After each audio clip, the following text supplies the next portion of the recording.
आप देख रहे हैं मुद्दा मेरे साथ। मुद्दा जुड़ा है आपके बच्चों के भविष्य के साथ। बात मुद्दे की कर रहे हैं तो मुद्दे की बात है शिक्षा की। किस तरह से शिक्षा के हालात हैं, क्या कहते हैं हमारे शिक्षा मंत्री, और इलाहाबाद हाई कोर्ट के एक ऑर्डर ने कई तरह के सवाल भी खड़े किए और कई तरह की बातें भी कि क्या वाकई में अगर ऐसा हो तो बदल सकते हैं सरकारी स्कूलों के हालात। इस पर बड़ी चर्चा करेंगे। मेरे साथ कुछ बहुत ही खास मेहमान आज इस पैनल में बैठे हैं, लेकिन सबसे पहले नजर डालिए हमारी इस खास रिपोर्ट पर।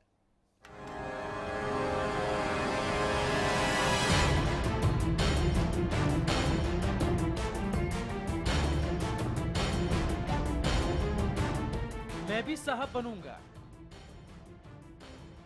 खूब पढ़ूंगा, खूब लिखूंगा, पढ़ लिखकर राज्य और देश का नाम रोशन करूंगा। मंजिल भले ही ऊंची बिल्डिंगों वाली स्कूल ना हो तो क्या हुआ,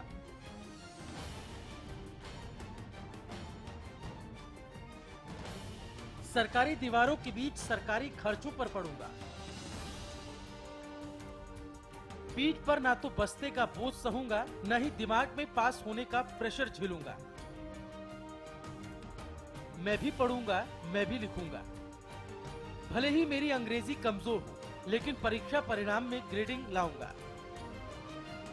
हजारों के खर्चों पर आगे बढ़ूंगा। मैं भी पढ़ूंगा, मैं भी लिखूंगा। भले ही प्राइवेट स्कूलों वाले शिक्षा पर खर्च कर खुद पर इतराते हूं, लेकिन उन्हें बता दूं, खर्च के मामले में मैं भी हजारी हूं। 28,000 के खर्चे पर शिक्षा के मामले में मैं भिखारी हूं।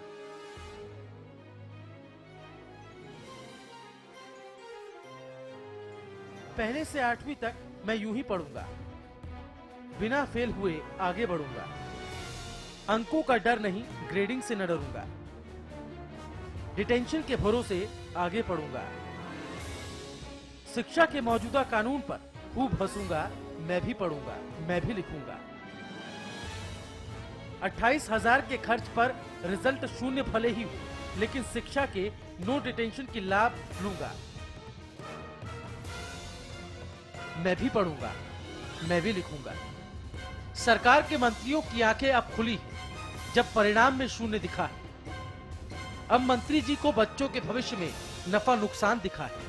तभी तो दिल्ली के केंद्रीय सलाहकार बोर्ड की बैठक में ग्रेडिंग पर सवाल उठा है और भविष्य में परिणाम में आर्यभट्ट का शून्य नहीं, रोमन का गणित दिखा है। 8वीं कक्षा तक विद्यार्थियों को नहीं फेल करने का फैसला सही नहीं, इसे बदला जाना चाहिए। शिक्षा के मामले में हरियाणा पिछड़ा हुआ है।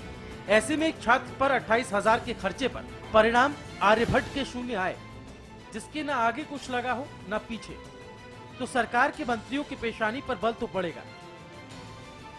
भले ही बच्चों को फेल होने का डर न सता रहा हो, लेकिन सरकारी बाबुओं को कोर्ट के फैसले से डर सताने लगा। सरकारी बाबुओं के लाल अगर सरकारी स्कूलों में पढ़ेंगे तो शिक्षा का स्तर सुधरेगा क्या? सरकार के मंत्री तस्दीक तो करने लगे। नहीं, अच्छी बात है और बहुत अच्छा फैसला दिया है कि स्कूलों में पढ़ाने वाले भी, सरकारी स्कूलों में पढ़ाने वाले भी अपने बच्चों को सरकारी स्कूलों में नहीं पढ़ाते हैं। और इसी कारण आज़ादी के बाद भी सरकारी स्कूलों की दशा और दिशा नहीं सुधर पाई है। हम तो सरकारी स्कूलों में ही पढ़े थे। हमें अच्छी तरह याद है कि हमने तो प्राइमरी तक सरकारी स्कूल में पढ़े थे, लेकिन अब लोग उससे अपने लिए तो अलग दुनिया बनाना चाहते हैं और लोगों के लिए जो दुनिया बनाई जा रही है वो और तरह की है। तो दुनिया तो एक ही होनी चाहिए।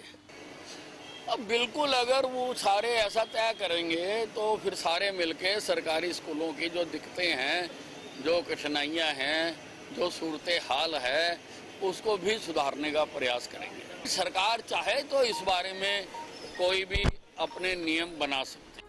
मंत्री की भाषा में भाव तो समर्थन के, लेकिन 1969 से चली आ रही शिक्षा नीति पर बदलाव करने की अब सोचिए। 2006 के ग्रेडिंग सिस्टम पर सवाल अब उठे। इससे पहले सरकार को शिक्षा के भविष्य के साथ होता खिलवाड़ नहीं दिखा, यह खर्चे पर परिणाम का हिसाब नहीं लगाया गया। आपको ग्राफिक्स से जरिए हरियाणा बोर्ड की कुछ जानकारी दे दें। 1969 में हरियाणा बोर्ड की स्थापना 100 सदस्यों के साथ चंडीगढ़ में हुई। 1970 में पहली 10वीं की परीक्षा आयोजित हुई। 1976 में पहली बार 8वीं के लिए परीक्षा हुई। 1981 में हरियाणा बोर्ड भिवानी शिफ्ट हुआ। 1987 में 10+2 की परीक्षा नई स्कीम से शुरू हुई। 1994 में हरियाणा बोर्ड ने ज्यादा से ज्यादा बच्चों को पढ़ाने के ओपन स्कूल की स्थापना की। 2006 में भारत का पहला राज्य बना जहां ग्रेडिंग सिस्टम लागू हुआ। पढ़ना और पढ़ाना मनोविज्ञान। ऐसे में सरकारी खर्चे का गणित है तो परिणाम अंग्रेजी के 0 अक्षर। तो देश साहब किस ओर बढ़ेगा? कैसे मैं पढ़ूंगा, आगे बढ़ूंगा, साहब बनूंगा, देश और राज्य का नाम रोशन करूंगा। Bureau report, Haryana news. यकीनन सवाल बड़े हैं और एक बच्चा ये जरूर पूछेगा कि कैसे मैं पढ़ूंगा, कैसे मैं बढ़ूंगा और कैसे मैं साहब बनूंगा, किस तरह से मैं देश का और राज्य का नाम रोशन करूंगा। जहां पे हालात शिक्षा के कुछ और ही नजर आए, यकीनन वहां ये सवाल मैं जरूर करूंगा। इसीलिए हरियाणा न्यूज भी आज ये सवाल उठा रहा है और अपने सवालों के जरिए आपके जो सवाल हैं उनके जवाब भी ढूंढने की कोशिश कर रहे हैं। हरियाणा में कुल 1918 मिडिल स्कूल हैं। एक बच्चे पर पढ़ाई का खर्च 28,000, लेकिन रिजल्ट 0। ये कैसा मैथमेटिक्स है, ये कैसा गणित है। चलते हैं अपने मेहमानों के पास। मेरे साथ डॉक्टर सर्वानंद आर्य हैं, पॉलिटिकल एनालिस्ट हैं, एजुकेशन बैकग्राउंड से भी रहे हैं, बेहतर हमें समझा पाएंगे। नमस्कार। नमस्कार। योगेश कौशिक हैं, पॉलिटिकल एनालिस्ट हैं। नमस्कार जी। मेरे साथ खजान जी हैं, कांग्रेस से। नमस्कार। अरविंद भारद्वाज हैं, इनेलो से। राजकुमार दहिया हैं, बीजेपी से। आपका भी नमस्कार। और प्रोफेसर DN क्वात्रा हैं, रिटायर्ड प्रिंसिपल। नमस्कार। आपके पास आना चाहूंगी सर्वानंद आर्य जी। शिक्षा मंत्री रामविलास शर्मा कहते हैं 28,000 का खर्च और रिजल्ट 0। यकीनन हमने 10वीं के परिणाम में लगातार गिरावट देखी है। हाल ही में जो रिजल्ट आए थे उनके भी हमने रिजल्ट देखे थे। स्कूलों का जो सूरत हाल है वो भी लगातार हम देखते आए हैं। क्या कहना है आपका? देखिए, यदि हम अपनी स्टेट की बात करें, 1966 के बाद की बात करें, वैसे तो पूरे देश में जो हाल है वही हमारी स्टेट में है, परंतु मैं सिर्फ हरियाणा तक अपने आप को सीमित करना चाहता हूँ। एजुकेशन के साथ लगभग सब ने एक्सपेरिमेंट करने की कोशिश की।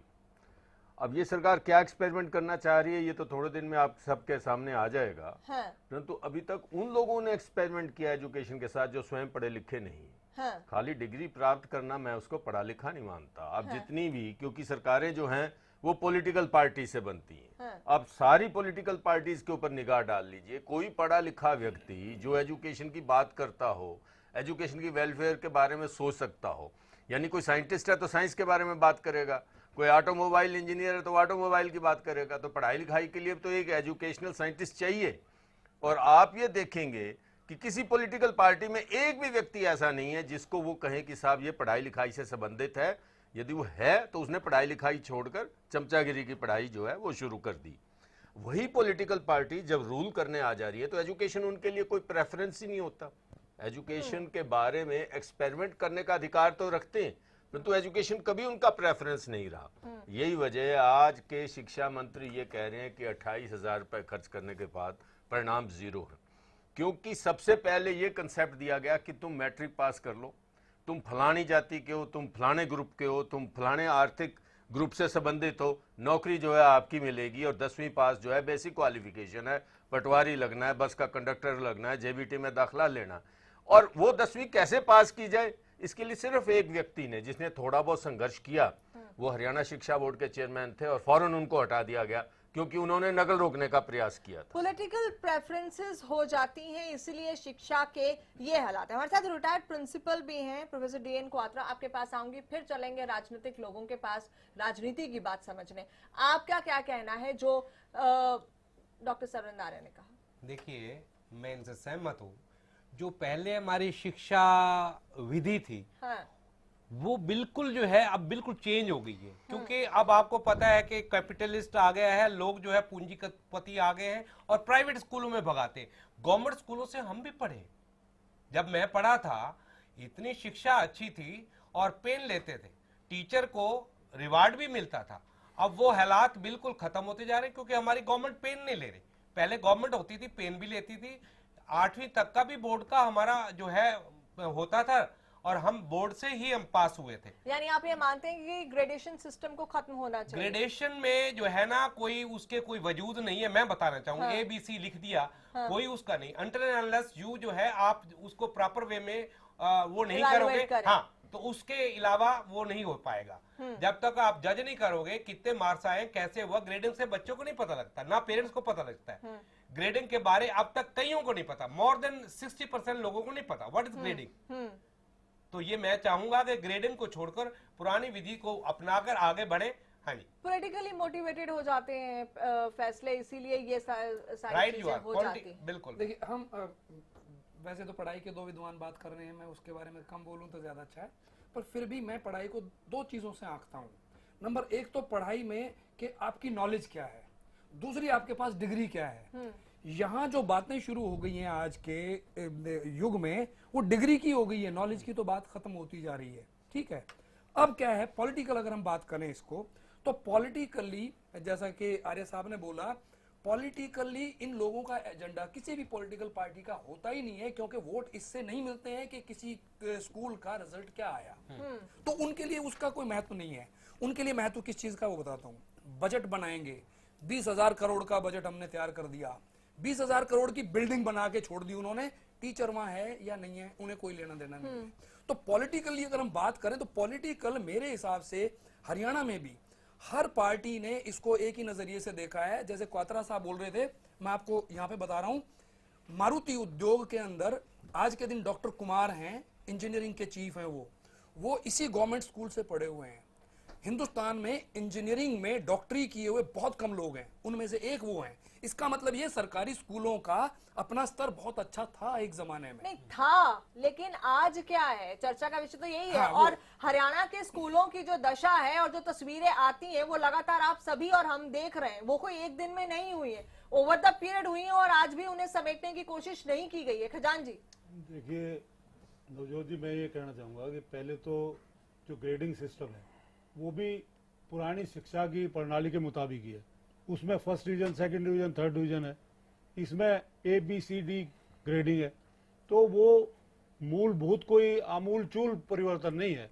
अगर परिवर्तन की बात है तो जो डॉक्टर साहब ने, VC साहब ने और क्वात्रा साहब ने कही, उसमें जो एजुकेशन डिपार्टमेंट है उसमें जो एक्सपर्ट्स हैं एजुकेशन के, उनके हिसाब से एजुकेशन पॉलिसी बननी चाहिए ताकि बेस्ट एजुकेशन स्टेट के बच्चों को बननी तो चाहिए वो, लेकिन वो लोग तो ये भी कहते हैं कि बहुत से फैसले तो पॉलिटिकली मोटिवेटेड हो जाते हैं और फिर पॉलिटिकली लिए ही नहीं जाते, इधर ध्यान ही नहीं दिया जाता। प्रायोरिटी हर सरकार, किताबें कहाँ हैं, मुझे ये बताइए। हर सरकार की प्रायोरिटी एजुकेशन की और हेल्थ की होती है।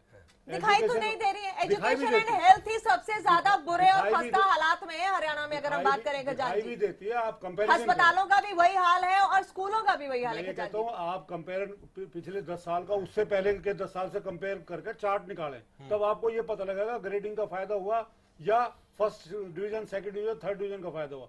हमारे जो बच्चे हैं पिछले 10 साल में जो मेडिकल में गए, जो इंजीनियरिंग में गए और उनके बाद उन्होंने रिजल्ट दिए, वो आप कंपैरिजन करके देखेंगे तो आपको पता लगा भाई मैं ये कहना चाहूंगा, खजान सिंह और डॉक्टर साहब ने बहुत अच्छी बात कही कि जो प्रोग्राम था उसमें एक्सपर्ट बैठाने चाहिए, पॉलिसी बननी चाहिए। ये पॉलिटिकल मोटिवेटेड नहीं होना चाहिए। पॉलिटिकल वाले कर देते हैं, स्कूल बना दिए, that's all, they never see, वो कभी नहीं देखते टीचर है कि नहीं। होना तो बहुत कुछ चाहिए, नहीं होता, मुद्दा तो यही है। मुद्दा मैं ये बता रहा हूँ मैडम, एक मिनट ज्योति जी, एक सुन। क्या है कि गवर्नमेंट को चाहिए कि ऑफ एंड ऑन जाकर स्कूलों में टीचरों को देखे। टीचर है नहीं, बच्चे हैं, तो कैसे शिक्षा हो? पहले ये नहीं होता था।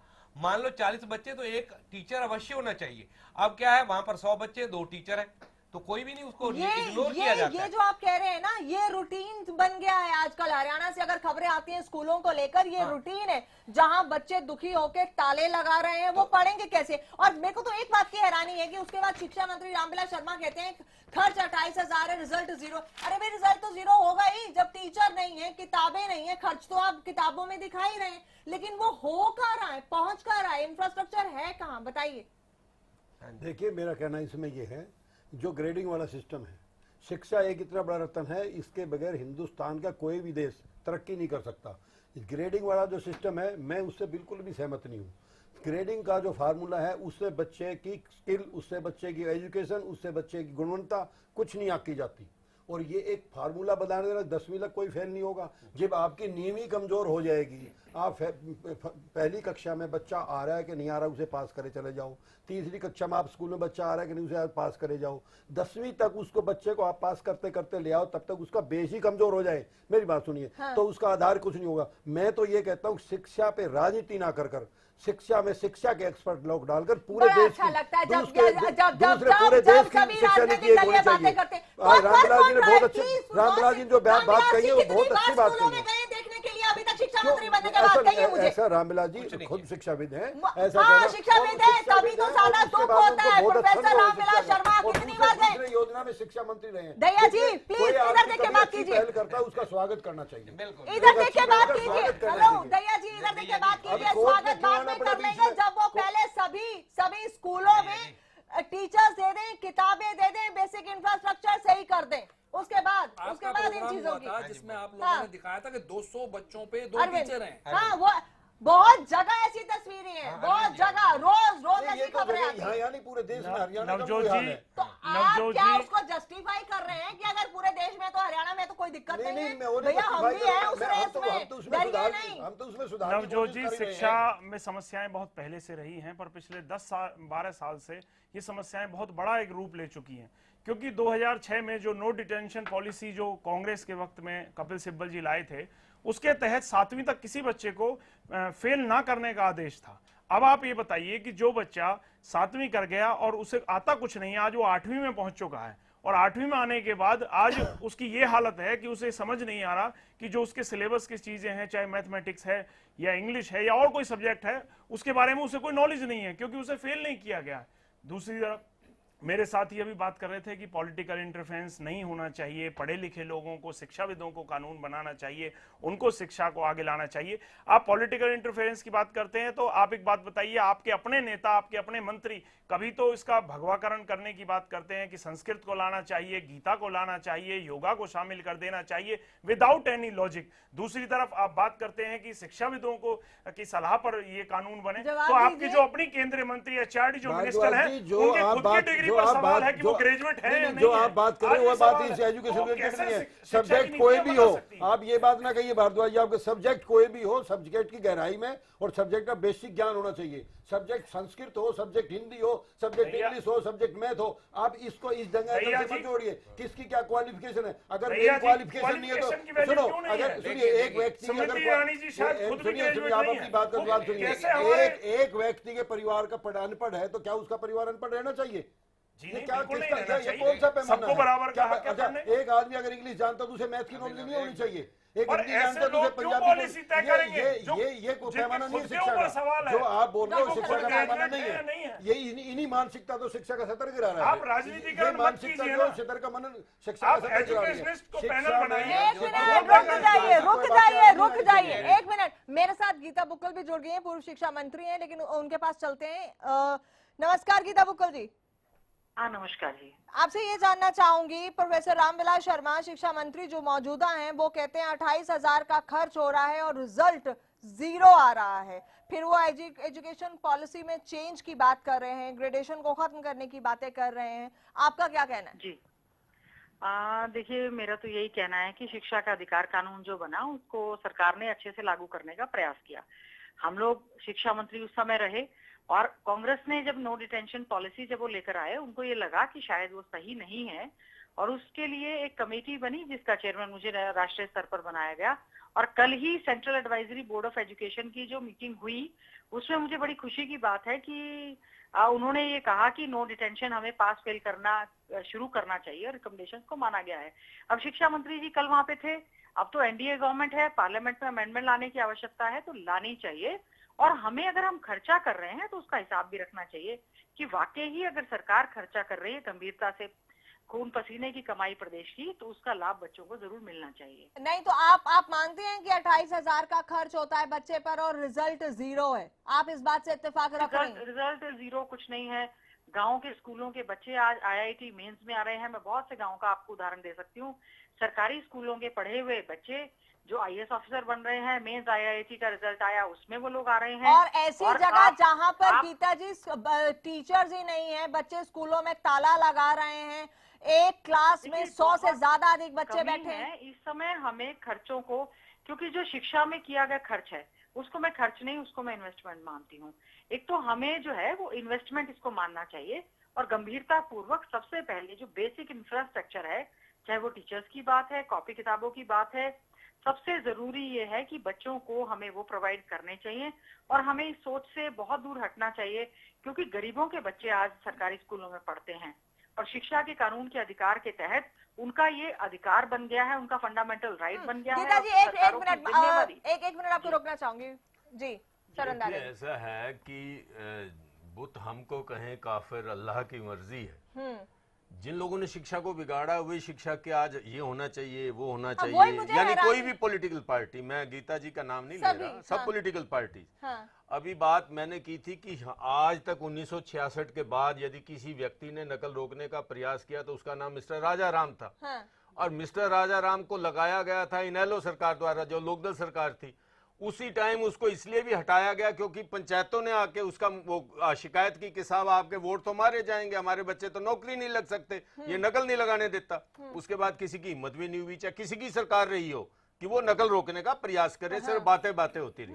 मुझे आप ये बताइए कि हमारे यहाँ तो अंधेरा है और दूसरे देशों में इतना प्रकाश है, तो हम क्या करते हैं, अपनी मोमबत्ती ले जाके वहां जगाते हैं और कहते हैं वो मोमबत्ती वहां से आई है। भाई मुझे बताइए, आप वैदिक मैथमेटिक्स की बात करते हैं, एजुकेशन मिनिस्टर भी आपके साथ एक्स हैं, और बाकी आप प्रेजेंट से भी बात कर लें, किसी ने कुमोन के बारे में सुना? सारे आपके गुड़गांव में आपको 1000 से ज्यादा पेरेंट्स नहीं मिलेंगे जिन्होंने कुमोन के बारे में सुना। और जो कुमोन के जरिए, कुमोन एक विधि है जिसको हम वैदिक मैथमेटिक्स कहते हैं, वो वैदिक मैथमेटिक्स हमें पढ़ाया जाता था, जिनकी आप चर्चा कर रहे हैं कि हम पढ़े स्कूलों में, तो उस सिस्टम में पढ़े हैं। स्कूलों का मतलब नहीं, हम उसी सिस्टम से पढ़कर आए हैं जो गुरु शिष्य परंपरा का सिस्टम था, जिसको खराब किया गया। 5वीं के अंदर बोर्ड का एग्जाम होता था, उसको खराब किया गया।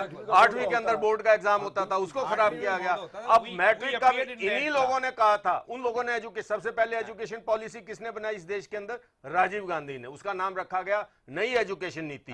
राजीव गांधी कभी स्वयं नहीं पढ़े, तो उनको पता ही नहीं था नई एजुकेशन नीति क्या हो सकती। उसके ऊपर आलोचना हुई, कई साल उठक पटक हुई, फिर उस शिक्षा नीति को समाप्त कर दिया गया, फिर एक कमीशन बैठा। मेरा मतलब ये है कि आज यदि वैदिक मैथमेटिक्स आता है जापान के रास्ते से, कुमोन जापान की प्रथा है पढ़ाने की, तो हम पेरेंट्स बच्चों को कई हजार रुपए खर्च करके वो पढ़ाते हैं। और एक मुफ्त में पढ़ता था वो स्कूल में, 2 दूनी 4, 4 दूनी 8, आधे का पहाड़ा, पौने का पहाड़ा, कोई नहीं पढ़ना चाहता क्योंकि इन लोगों को ये पढ़ने नहीं देते।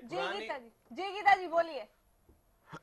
देखिए, मैं ये कहना चाहती हूँ, एक तो ये जितने भी पैनल के लोग हैं, कुछ पॉलिटिकल हैं, कुछ नॉन पॉलिटिकल हैं। डेमोक्रेसी में जो हमारे हिंदुस्तान का लोकतंत्र है उसमें पॉलिटिकल सिस्टम है। तो है, चुनाव होते हैं, मंत्री होते हैं, सरकारें बनती हैं, लेकिन ब्यूरोक्रेसी भी तो है। दूसरे कम्युनिटी पार्टिसिपेशन कहाँ है आज? कम्युनिटी के लोग ही तो हैं जो आज हमारे स्कूलों में शिक्षा देने के लिए आते हैं। वो ये सोचते हैं सरकारी स्कूल में गए तो सरकारी मेहमान हो गए, उनका कोई ध्यान इस बात के लिए नहीं रहता कि सरकारी टीचर है, उसकी जिम्मेवारी है। जब वो प्राइवेट में 5000 में अपनी मेहनत के साथ पढ़ाएगा, जब सरकारी हो जाएगा, और मेरा मानना ये है क्योंकि उसमें गरीब का बच्चा पढ़ता है, उसमें SC, BC रिजर्व लोग पढ़ते हैं, इसीलिए इसको गंभीरता से नहीं लिया जाता। आज शिक्षा के राजनीतिकरण की बजाय हमें शिक्षा सुधार में, चाहे कोई भी दल हो, कोई भी पार्टी हो, अगर वो कार्य करती है हम उसका स्वागत करेंगे। लेकिन गीता बुक्कल जी ये बातें सुनने में बहुत अच्छी लगती हैं। आपने कहा कि जो भी सरकार में जाता है सरकारी मेहमान हो जाता है, गवर्नेंस कहाँ चली जाती है? Central advisory board of education की 1.25 साल में जो है वो मीटिंग हुई है, भारत सरकार ने जो ली है, और उसमें जो शिक्षा सुधार के लिए जो बात कही गई, मुझे खुशी है इस बात की कि जो हमारे समय की रिपोर्ट थी उसको लागू करने की बात कही गई है कि पार्लियामेंट में उसको अमेंड करेंगे।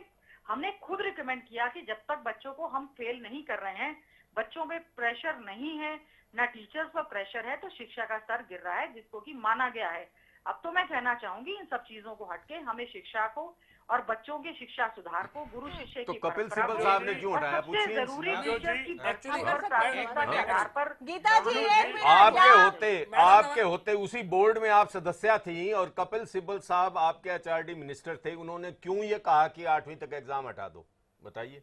तब आप अरे बोले नहीं। आपको ये मालूम है, ये कपिल सिब्बल जी ने नहीं कहा, ये पार्लियामेंट में जो एक्ट आया, आपकी जानकारी में बता दूं कि ये जो right to education, right to free and compulsory education is an act जो कि 2009 में आया, और वो कानून जो बनाता है है? पार्लियामेंट में क्या बना, बात है? पार्लियामेंट में फंडामेंटल बनके राइट उसको शिक्षा विभाग राइट टू ने शिक्षा का अधिकार कानून बनाया, जिससे कि हर बच्चे का नवजोत शिक्षा जी, प्राप्त मेरा करने यही का सवाल है। अधिकार गीता बन जी, गया, गीता और जी, उसमें आपने फेल पास करना एक क्लॉज था, गीता और बुक्कल जी। CCE भी उसमें था कि कॉन्टिन्यूअस कंप्रीहेंसिव इवेल्युएशन, सतत मूल्यांकन होगा, बच्चों को हम फ्री नहीं छोड़ देंगे, पेपर मना कर किसने किया कि पेपर नहीं लिए जाएंगे। और कपिल सिब्बल जी के समय में ही, जब हमने कांग्रेस शासित हम लोग मंत्री थे, हमने ये बात उठाई कि इससे शिक्षा का स्तर गिर रहा है, तो उसी समय उन्होंने सेंट्रल गीता जी, आपने- गीता जी एक मिनट, आपने- गीता जी एक मिनट। फजूल की बात। गीता जी, आपने नो डिटेंशन पॉलिसी हटाने पर खुशी जाहिर की, तो उसे लागू करने वाले भी तो आप ही लोग थे। दूसरा, क्योंकि आपने विरोधी बात पार्टी की है। राइट टू एजुकेशन की, फ्री एजुकेशन की, तो उसमें सरकार का क्या योगदान था? क्योंकि वो सारा जो बोझ था फ्री एजुकेशन का, वो प्राइवेट स्कूल के कंधों पर डाल दिया गया, और वो आज तक इसीलिए आपको, उन आप छात्रों पहले को तो नहीं मिल एक्ट पढ़ के पाया। आए, आप सरकार का पहले शिक्षा योगदान का नहीं था अधिकार उसमें। कानून पढ़ लें, प्राइवेट स्कूल्स का तो इसमें रोल ही नहीं है। मैडम, शिक्षा का अधिकार 25% कानून फ्री, सरकार की मैडम, जिम्मेवारी है, 25% फ्री। सरकारी तौर पर। देखिए नवजोत जी, एक आपका मैं कहना सरकार चाहूंगा। का आदेश था कि 25% मैडम, फ्री मैडम, बच्चों को मैं- एडमिशन नवजोत दिया जी, जाए एक मिनट। प्राइवेट स्कूलों में, जो अरे कंपलसरी नहीं, था। आप देखिए, कंफ्यूज कर रहे हैं, आप- आप जो है 134 मैडम, से और देखिए, शिक्षा एक के बात अधिकार बताना के चाहूंगा। कानून मैडम, पूरा एक्ट शिक्षा मैंने का पढ़ा है। अधिकार कानून जब प्राइवेट फंडामेंटल स्कूलों पर राइट्स तब डाला है, जाएगा राइट टू जब एजुकेशन है, neighborhood 3 में आवर्स इज कोई कंपल्सरी, प्राइवेट तो सरकारी गवर्नमेंट स्कूल नहीं इसको होंगे। आपके गवर्नमेंट सरकार स्कूलों के में इसको टाइम प्रॉपर वे लागू में नहीं था। लिया जा रहा। अब कोर्ट ने ये बोला है कि और- गवर्नमेंट इस खर्चे को वहन करेगी, और जिसकी वजह से आज भी हरियाणा में पहली से 8वीं तक के एडमिशन नहीं हो पाए, क्योंकि वो ड्रॉ नहीं हो पाया, क्योंकि गवर्नमेंट को वो खर्चा अफोर्ड करना है प्राइवेट स्कूल का, जो फ्री का है। नवजोत जी, एक तो मैं कहना चाहूंगी आपके पैनलिस्ट को, आप समझा दें कि शिक्षा का अधिकार कानून अलग चीज है, 134 से अलग चीज है, बिल्कुल अलग कोर्ट चीज का है, आदेश हाँ। किसी और चीज में आया है। हाँ। पहले ये लोग शिक्षा के अधिकार कानून की फुल डेफिनेशन मुझे आज बता दें। जो आपके पैनलिस्ट है, मैं चैलेंज करती हूँ आपके चैनल अरे पर आप बैठकर नहीं बनाया, आप ही समझा देना हमें, आप ही समझाएं। आपने बनाया था शिक्षा का अधिकार, शिक्षा का अधिकार। definition बता दें भूगल जी, कि भूगल क्या जी, कानून अभी आया है, नहीं, कांग्रेस पूरे देश सरकार की जनता नहीं समझ पाई आप। आप बना दें। नहीं, पैनल पे जो बैठे हैं, they are learned person, they are retired person. आपको They नहीं, know चैलेंज all मत करिए, आप समझा दीजिए, हम आपका मान लेंगे। चैलेंज समझाइए जरा शिक्षा का अधिकार। आप पैनल को चैलेंज कर रही हैं। आपके बच्चे पढ़े हैं क्या? मैं आपको एक बात आप चैलेंज इनसे कर रहा पूछें हूं इनके बच्चे कि पढ़े आप- गवर्नमेंट आप- स्कूल में? आप 10 साल आपने शिक्षा गवर्नमेंट मंत्री स्कूल रहे। में बच्चों को पढ़ाया है, आपने गवर्नमेंट स्कूल में पढ़ाया है, हमने गवर्नमेंट स्कूल से पढ़े हैं मैडम। एजुकेशन एक्ट की फुल फॉर्म क्या है? भूगल जी, आप मैं प्लीज आपसे एक पूछें क्वेश्चन इनसे। करता हूं। मैं भूगल सुनना जी, चाहती हूँ।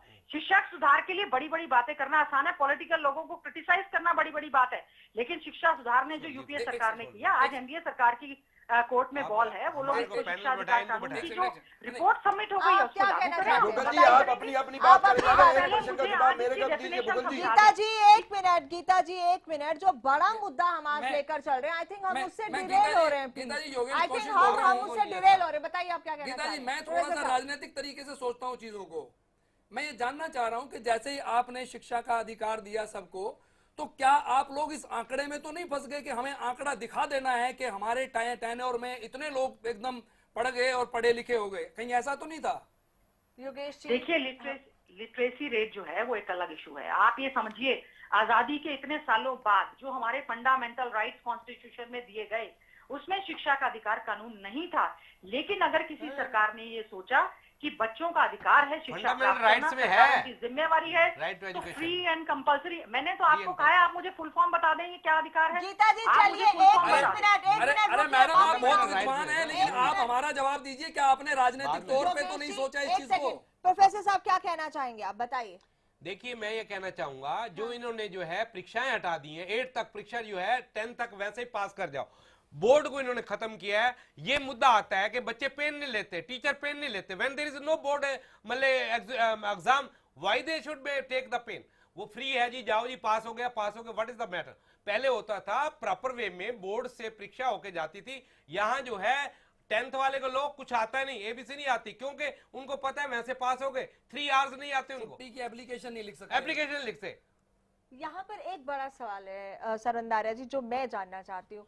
अब बोर्ड हटा दिया, एग्जाम्स हटा दिए, पॉलिसी में बदलाव होना चाहिए, लेकिन जो बेसिक चीजें होनी चाहिए वो तो हो ही नहीं रही। होना ये चाहिए, होना वो चाहिए, पॉलिटिकल बातें तो वो ही हो रही हैं जो ऐसे लगता है कि चुनाव के दौरान बड़े बड़े वादे किए जा रहे हैं। बेसिक चीजें, 10 साल कांग्रेस भी रही है, अब 9 महीने 1 साल बीजेपी सरकार को भी होने को आया है। जो basic infrastructure, basic education policy जो सही होनी चाहिए थी वो नहीं हुई है। फिर हम कह रहे हैं रिजल्ट जीरो है, रिजल्ट तो जीरो ही होगा। इलाहाबाद हाईकोर्ट का जो ऑर्डर आया वो भी यहां पर लाना चाहूंगी कि सरकारी स्कूलों के जो हालात है, अगर सभी मंत्रियों के, एमएलएस के, बड़े लोगों के जो नेता हैं उनके बच्चे अगर सरकारी स्कूलों में जाकर पढ़ते हैं तो क्या फिर एजुकेशन सिस्टम वहां पर बदलेगा? क्या फिर बेटर हो सकता है? मेरे पास सोल्यूशन है इसका। देखिए बात ये है, जिनकी आप चर्चा कर रहे हैं वो तो चिढ़ जाएंगे, जैसे आप उनका नाम लेते हैं या पैनल का कोई आदमी लेता है वो चिढ़ जाते हैं। आज शिव कुमार शर्मा को जिसने ये इलाहाबाद हाई कोर्ट में सवाल ले गया था, डिसमिस हो गया आज के दिन। हाँ। और किसने किया ये भी पता। हाँ। मैं इस पे चर्चा नहीं करना चाहता। ये जो उन्होंने हाई कोर्ट ने आदेश दिया है, ये this is bad in law. इसमें हाई कोर्ट की आलोचना नहीं हो रही, कानून बहुत अच्छा, सोच उनकी बड़ी अच्छी थी। वो चाहते थे कि स्कूली शिक्षा के बारे में ये लोग कॉन्शियस हों। हाँ। परंतु वो इसलिए नहीं हो पाएंगे क्योंकि उनका हर एक का हक है, मैं अपने बच्चे को कहां पढ़ाऊं। हाँ। सुप्रीम कोर्ट में चैलेंज हो जाएगा, डबल बेंच में चैलेंज हो जाएगा और स्टे हो जाएगा। ये देखते रहिए आप आने वाले समय में। वो तो अब होगा क्या? हाँ। मैं मानता हूं आपका सवाल का जवाब दे रहा हूं कि हो क्या। हाँ। हो ये कि शिक्षा मंत्री तो ये किसी को भी बना सकते हैं, अधिकार है, चीफ मिनिस्टर का अधिकार है। वो डिग्री है उसके पास या वो शिक्षा से जुड़ा है, इसको नहीं देखेगा। चलो जुड़ा या नहीं जुड़ा, हम उस बहस में नहीं जाते।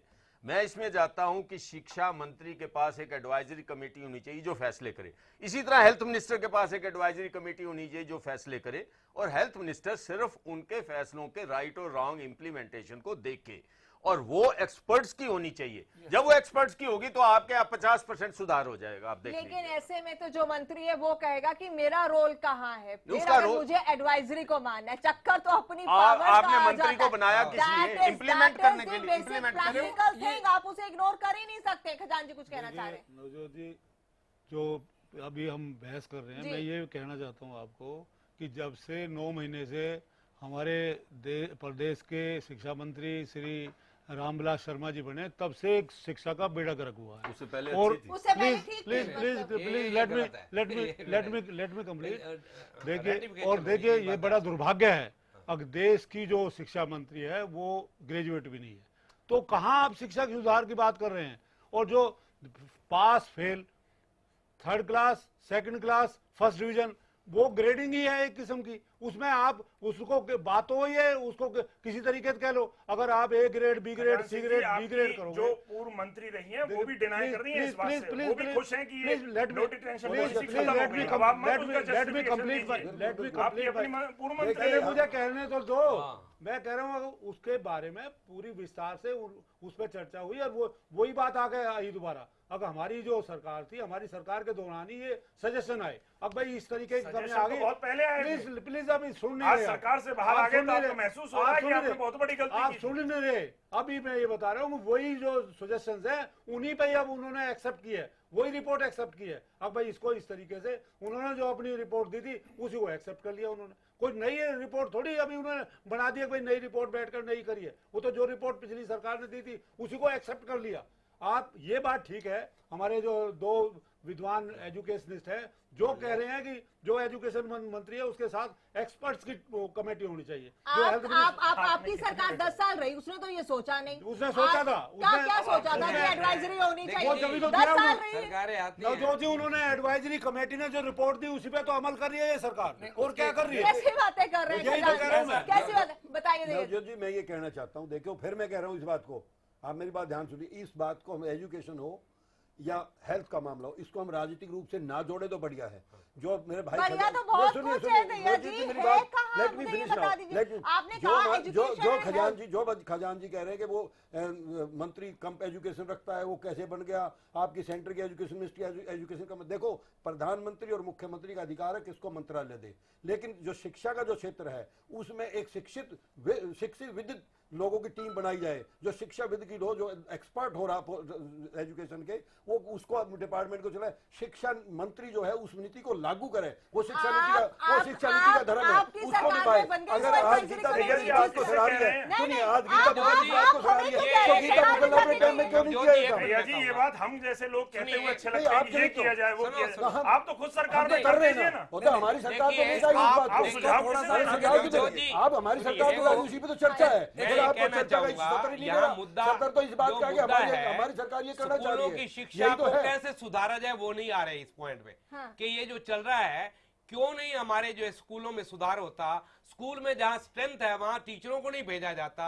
जो हमारे शिक्षा मंत्री इसकी ओर ध्यान नहीं देते, जो डीओ हैं या उनकी जो है वहां पर मैं आपको बीच में टोक रहा हूं, आपको बीच में टोक रहा हूं, उसमें जाकर कोई देखा नहीं जाता, बिल्डिंग है, केवल ये कह देना टीचर्स को भेज देना। मैं फिर एक बात इसमें जोड़ रहा हूं, लायक टीचर को भेजो, जो टीचर सेंसर भी हो, तो गुरु शिक्षा भी जानता हो। आज उसका बड़ा अभाव है, आज उन चीजों का बड़ा अभाव है।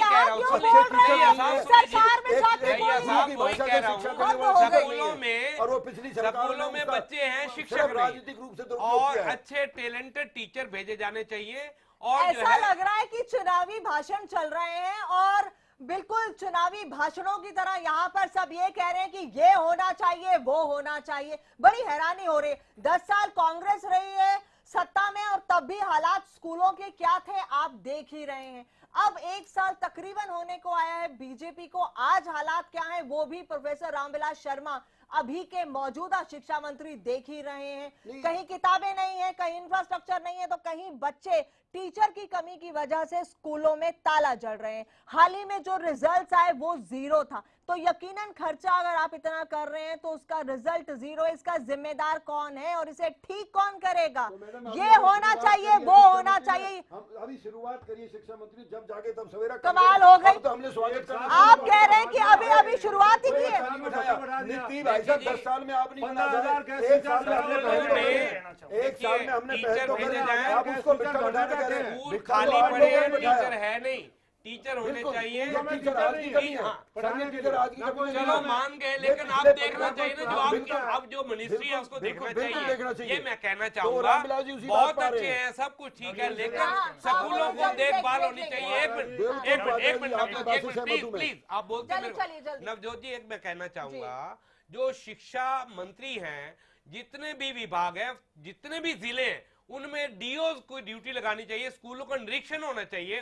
कभी कोई स्कूलों में नहीं जाता, टीचर है नहीं, भाग दौड़ हो रही है और बुक्स नहीं है, टीचर की कमी है, स्टूडेंट ऐसे भाग दौड़ रहे हैं, ड्रॉप आउट हो रहा है, बच्चे निकल रहे हैं स्कूलों से, प्राइवेट में जा रहे हैं। क्यों जा रहे हैं प्राइवेट स्कूलों में? इसलिए जा रहे हैं क्योंकि गवर्नमेंट स्कूल को निगलेक्ट किया जा रहा है। हाई कोर्ट के जो डिसीजन था उसका जिक्र किया, वो जो डिसीजन था उसमें जो सबसे पहली प्रतिक्रिया हरियाणा में जो दी, तो वो अनिल विज जी ने दी, क्योंकि उनके ना आगे कोई ना पीछे कोई, उनके तो परिवार में कोई पढ़ने लिखने वाला है नहीं कि जो उसका सरकारी स्कूल में एडमिशन कराएं। उसके अलावा बताइए इनकी अपनी सरकार के कितने मंत्रियों ने उस पर प्रतिक्रिया दी है, सहमति जताई। दूसरी बात, आपके बीच में नहीं बोला, आप बोल लीजिएगा, आपका प्रश्न अगर कोई आगे पीछे नहीं है तो मतलब उस समाज में सुधार नहीं करेगा। आप बोलने दीजिए, आगे पीछे आप गलत बात कर रहे हैं ना, आप गलत बात करें उसको कैसे? रामविलास शर्मा ने प्रतिक्रिया क्यों नहीं दी? तो समाज का सुधार नहीं कर सकता। आप बताइए ना, नहीं और मंत्रियों ने प्रतिक्रिया क्यों नहीं दी? सिर्फ अनिल विज जी क्यों प्रतिक्रिया देते हैं? मानसिकता बात एक आदमी आपने विधायकों से दिलाई है प्रतिक्रिया, क्या वो पढ़ाने को तैयार है? मंत्री है और वो अच्छी समाज हित में बात करे तो उसको नहीं करना चाहिए। वो तो ये भी कहते हैं कि आप गीता को लागू कर दो कंपल्सरी, वो तो कहते हैं संस्कृत को लागू कर दो कंपल्सरी, वो तो कहते हैं योगा को लागू कर दो कंपल्सरी, पढ़ाई बंद कर दो। इसीलिए आज तक शिक्षा में बदलाव नहीं आया, क्योंकि राजनीतिक लोगों के ये हालात आप देख रहे हैं, हरियाणा की जनता देख रही है। लौट एक छोटे से ब्रेक के बाद।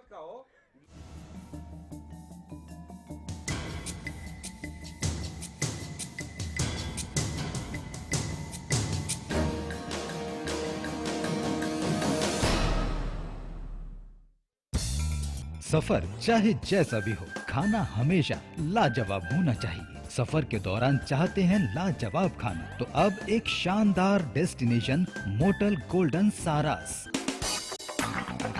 यहाँ आपको मिलता है बेहतरीन खाने के साथ फैमिली एटमॉस्फेयर। NH1 हाईवे के पास पीपली से सिर्फ 8 किलोमीटर की दूरी पर हमारा पता है।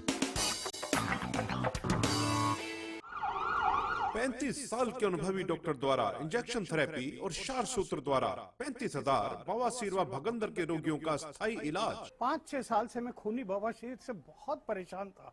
कभी खून बंद हो जाता, कभी फिर शुरू हो जाता, और पिछले 1 हफ्ते से तो पिचकारी की तरह खून जा रहा था। बहुत परेशान हुआ, बहुत इलाज कराया, कुछ नहीं हुआ।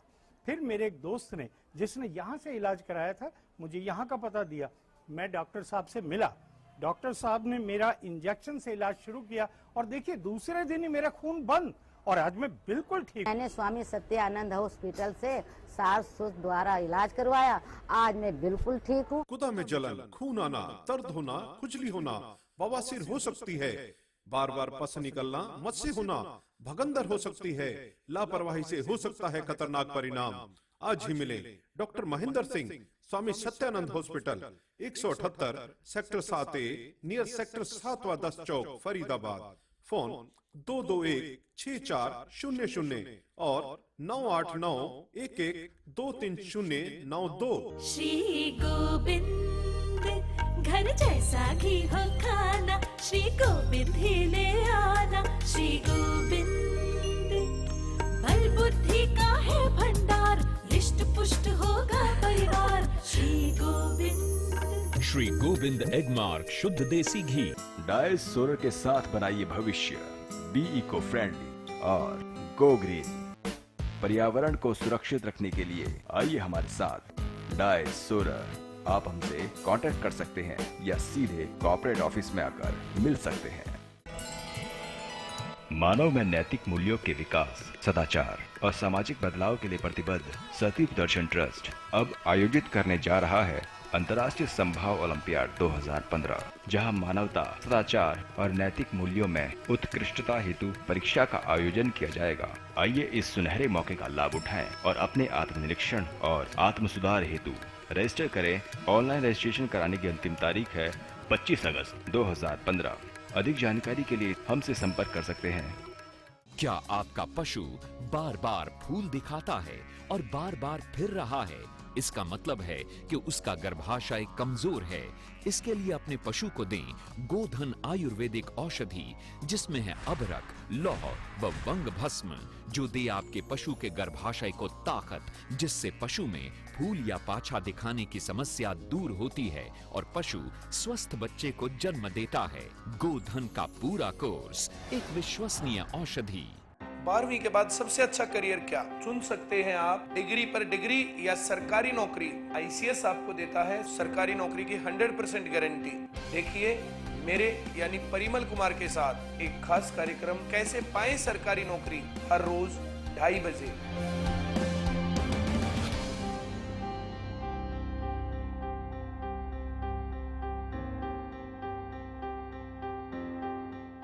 फसलों पर स्प्रे के दुष्प्रभाव ने पशुओं के थनों में सूजन, गांठ, एक थन का सो जाना, खून आना व दूध कम हो जाना आदि बहुत सी बीमारियों को जन्म दे दिया है। इसलिए मैं आपको ये सलाह देना चाहता हूँ कि आप अपने सभी पशुओं के हर ब्यांत पर सोमधारा योग का एक कोर्स जरूर करवाएं। आज ही लेकर आइए पशुओं के थनों की हर बीमारी का एक कामयाब इलाज, सोमधारा योग। श्री गोविंद घर जैसा घी हो खाना, श्री गोविंद ही ले आना। श्री गोविंद बल बुद्धि का है भंडार, रिष्ट पुष्ट होगा परिवार। श्री गोविंद। श्री गोविंद एगमार्क शुद्ध देसी घी। डाइस सोलर के साथ बनाइए भविष्य, बी इको फ्रेंडली और गो ग्रीन। पर्यावरण को सुरक्षित रखने के लिए आइए हमारे साथ। डाइस सोलर, आप हमसे कांटेक्ट कर सकते हैं या सीधे कॉर्पोरेट ऑफिस में आकर मिल सकते हैं। सफर चाहे जैसा भी हो, खाना हमेशा लाजवाब होना चाहिए। सफर के दौरान चाहते हैं लाजवाब खाना, तो अब एक शानदार डेस्टिनेशन मोटल गोल्डन सारास। यहाँ आपको मिलता है बेहतरीन खाने के साथ फैमिली एटमॉस्फेयर। NH1 हाईवे के पास पीपली से सिर्फ 8 किलोमीटर की दूरी पर हमारा पता है। ब्याने के तुरंत बाद अपने हर पशु को खिलाएं गुलकंद रसायन, जो करे पशु के गर्भाशय की पूरी सफाई, जिससे पशु बने हृष्ट पुष्ट व बनाए दूध ज्यादा। गुलकंद रसायन जेर व मैल गिराने में सहायक है। जी हाँ, हरिसंस फार्मास्यूटिकल्स का गुलकंद रसायन जेर गिराने व गर्भाशय की सफाई के लिए। अब पशु को गुलकंद नहीं, गुलकंद रसायन खिलाएं।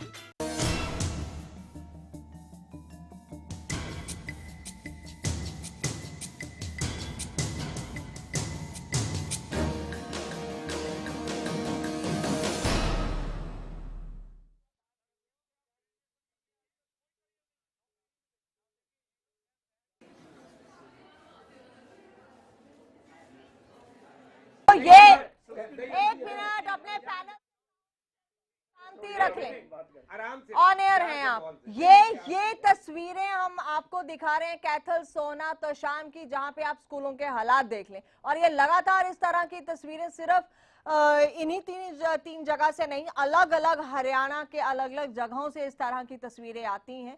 कैथल सोना तोशाम की ये तस्वीरें हम आपको दिखा रहे हैं और समझाने की कोशिश कर रहे हैं कि स्कूलों के हालात क्या है। फिर हम कह रहे हैं कि खर्चा इतना हो रहा है, रिजल्ट 0 आ रहा है।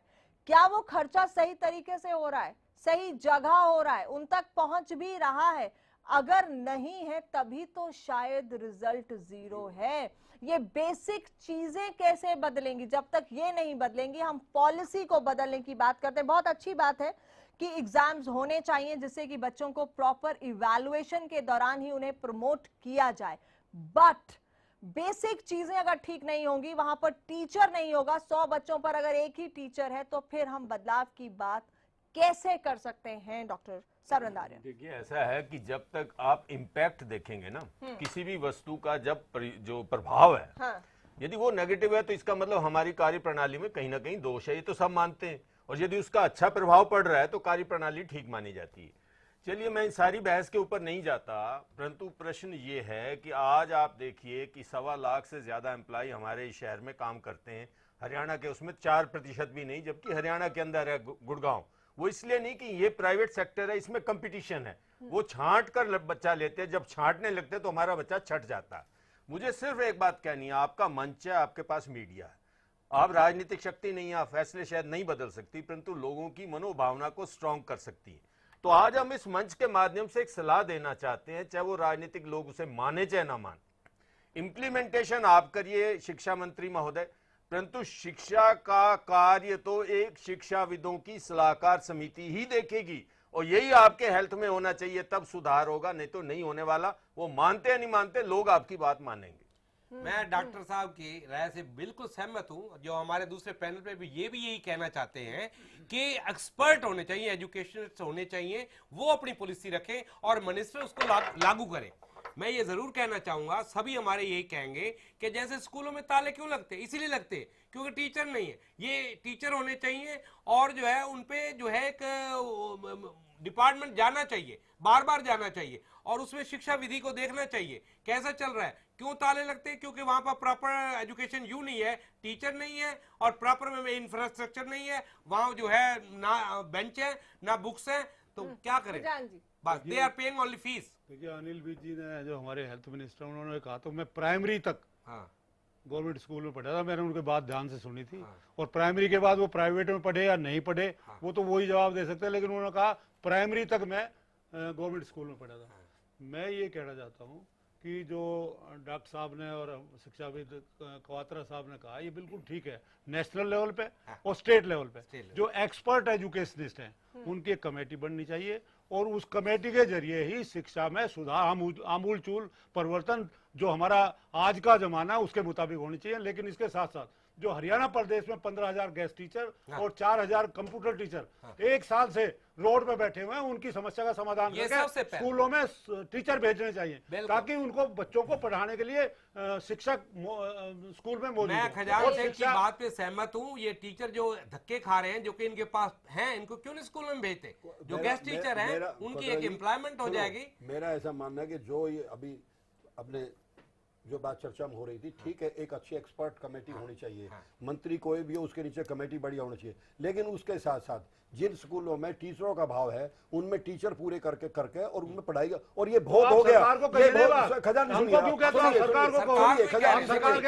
रहे हैं, आपको पता नहीं, आपने जो बिगाड़ा उसको हम सुधार रहे हैं, आप गलत बात मत करो, आप चर्चा को दूसरी तरफ मत ले जाओ, आपने जो बिगाड़ा हम उसको सुधार रहे हैं, हमने तो ये पहल करी है, हम ये कहते हैं बहुत हो गया, अब शिक्षा में, अब शिक्षा को हमने आगे सुधारना चाहिए, सुधारो ना, हम सुधार रहे हैं, आपकी आवश्यकता नहीं है, कांग्रेस की हमें आवश्यकता नहीं, हमारी पार्टी इसमें सुधार रही है, हम सुधारने को, आपके बिगड़े हुए सारे कामों को हम सुधारेंगे, वो हमने ठेका ले रखा, आपके सारे बिगड़े हुए काम हम सुधारेंगे, इसीलिए हमने पहल करी, एक महीने आपने उसका स्वागत कर, महीने 2 महीने साल लगेंगे, हम उसको सुधार करेंगे, रोड पर पड़े, शिक्षा मंत्री 5000 कंप्यूटर टीचर रोड पर पड़े, सब वो आपकी गलती के कारण वो केवल आपकी गलती के कारण। पॉलिसी लागू होती है या नहीं होती है वो बाद की बात है, पहले तो ये तय करे सरकार कि 440 ऐसे स्कूल हैं हरियाणा में जिनमें प्रिंसिपल भी नहीं है, और सैकड़ों ऐसे स्कूल हैं जिनमें टीचर नहीं है। एक स्कूल तिगांव के पास प्रहलादपुर गांव में है जिसमें 95 बच्चे हैं और सिर्फ एक टीचर है, और वो भी ड्राइंग का टीचर है।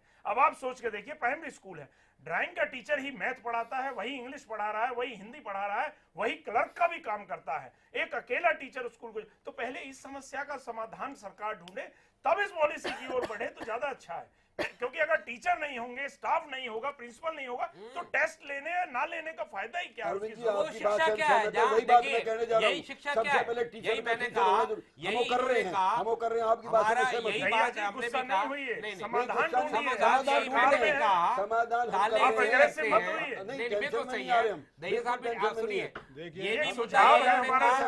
सरकार को हम ये कहना चाहेंगे, रामविलास शर्मा हमारे एजुकेशन मिनिस्टर हैं, उनके ये हम कहना चाहेंगे, कृपा करके टीचरों को अधिक से अधिक भर्ती करके जहां कमी है उसको पूरा किया जाए, ताकि शिक्षा जो है पूर्ण रूप से हो और बच्चे जो है सही चाहेंगे और हो, ये तो बहुत कुछ हो चुका, मैं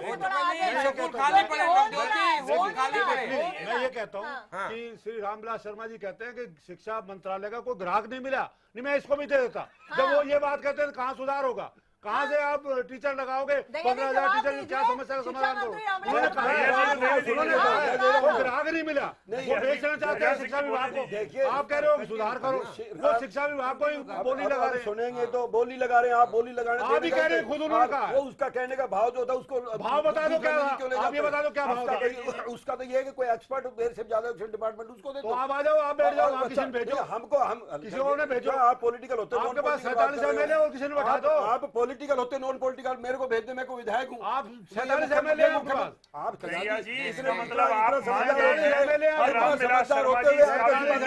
किसी और को बैठा दो, कम से कम बात कहने से पहले ये तो देखो दर्जा क्या है, दर्जा क्या है, हमारी जो सरकार बातें जो सब बोल रहे हैं ये इम्प्लीमेंट हो सकती हैं, लेकिन ये करेंगे कभी नहीं। उसका रीजन बता देता हूं मैं, SCERT और NCERT है, ठीक है, एक्सपर्ट्स की है वो, उसको सलाह ये लोग देते हैं कि आप ये सिलेबस बनाइए, उनकी सलाह नहीं मानते, नंबर 1। नंबर 2, कई डिपार्टमेंट्स ऐसे हैं सरकार के अंदर जिनमें एडवाइजरी बोर्ड होते हैं, ऑलरेडी एग्जिस्टिंग हैं, उनमें अपने जो भी इनके चहेते होते हैं, जिसको ABCD नहीं पता होगी, आप इसी का बोर्ड बनवा लीजिए, इसमें क्वात्रा जी को या आर्या साहब को बिठाने की बजाय आप देखना कोई भी आके ऐसा बैठ जाएगा जिसे ABCD नहीं आती होगी, जैसा कि अब मैं इसमें नहीं जाना चाह रहा कि मंत्रालय जब ऐसे ऐसों को दे देते हैं लोग, तो एक्सपर्ट्स को ये देंगे नहीं, ये ऐसा माहौल तैयार कर लेते हैं कि इनको जो सूट करता है, जो इनके राजनीतिक तौर पे इनको जो मदद करे, उस माहौल को तैयार करके और आगे बढ़ते हैं। चलिए फाइनल वर्ड्स। देखिए, हमारा मतलब कॉन्फिडेंस बिल्डिंग से है, ये नहीं करेंगे ये हम भी जानते हैं। जनता इनको कैसे मजबूर कर सकती है, जब तक जनता तक विचारधारा ना पहुंचे, नहीं तो जनता भी मानेगी भाई कुछ नहीं हो सकता, वो निराश हो जाएगी। बात यह है कि इनका अधिकार कोई नहीं छीन रहा, इनका अधिकार तो सिर्फ ट्रांसफर करने का है, वो इन्हीं के पास ही रहना चाहिए ताकि लोग आगे पीछे घूमते रहें, इनके राजनीतिक स्वार्थ भी पूरे होते रहें। परंतु शिक्षा का उद्धार एक शिक्षक समिति ही करेगी, उसकी सलाह मानने के लिए अपने आप मजबूर हो जाएंगे। आप अपना प्रचार कंटिन्यू रखिए, अच्छा रहेगा। बेहद शुक्रिया सभी मेहमानों का इस कार्यक्रम में शामिल होने के लिए। तो अपने दर्शकों को मैं ये जरूर कहूंगी कि हालात जो भी हो, निराश नहीं होना है, बहुत कुछ बदला जा सकता है अगर आवाम जागरूक हो जाए और अपनी ताकत को पहचान ले। आप ये दबाव बना सकते हैं, तब ये बदलाव जरूर हो सकता है, क्योंकि बात यहाँ आपके बच्चों के भविष्य के साथ जुड़ी है। तभी शायद एक बच्चा कह पाएगा कि मैं पढ़ूंगा भी, मैं बढ़ूंगा भी और मैं साहब भी बनूंगा। लेंगे आपसे इजाजत, नमस्कार।